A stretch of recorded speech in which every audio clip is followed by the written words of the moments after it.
Avons-nous finalement atteint ce rêve d'un monde où l'on sera tous égaux? Avons-nous fait ce qu'il faut? À nous de réaliser ce qu'il faut. Besoin de projets innovants et à long terme. Besoin de lumière pour éclairer nos idées telle une lanterne. Mais de nos jours, dire la vérité est vu comme de la discrimination. Offrir est devenu signe d'engagement. Recevoir est vu comme de la soumission. Vous le verrez à travers les relations entre chaque nation. Les projets ne manquent pas, mais il faut des fonds pour qu'ils décollent. La terre s'assèche au manque d'eau, mais jamais de dose quand c'est l'alcool.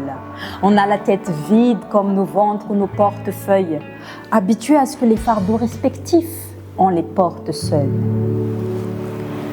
Les humains s'entretuent et se disent être des justiciers. On profite des autres, puis on se vante d'avoir pu aider. Ici, on exige des enfants droits, respectueux. Pourtant, ils assistent à des scènes obscènes qui se déroulent sous leurs cieux. Quelque part, quelqu'un écoute plus quand on parle de sexe et moins quand on parle de Dieu. Et on marginalisera celui qui osera parler des deux.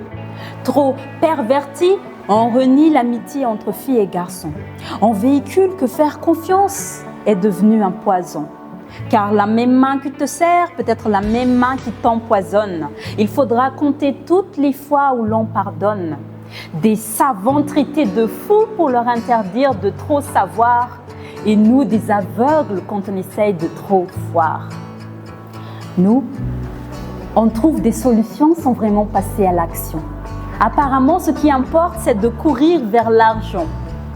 Face à la pauvreté d'esprit et sociale, devenir riche est la seule résolution. Baisse de la qualité de l'éducation, en commençant par la situation des enseignants. On nous apprend que les diplômes sont juste pour la décoration. Pendant ce temps, vendre son corps apporte plus qu'un salaire par mois. Si une chose est donnée gratuitement, c'est que le produit à exploiter, c'est toi. Quand dans le travail sévit une surexploitation, les droits humains ont bien peu d'importance aux yeux du patron. Les inconscients se croient intelligents et les intellectuels sont traités d'inconscients. Ainsi se représente ce monde sans définition.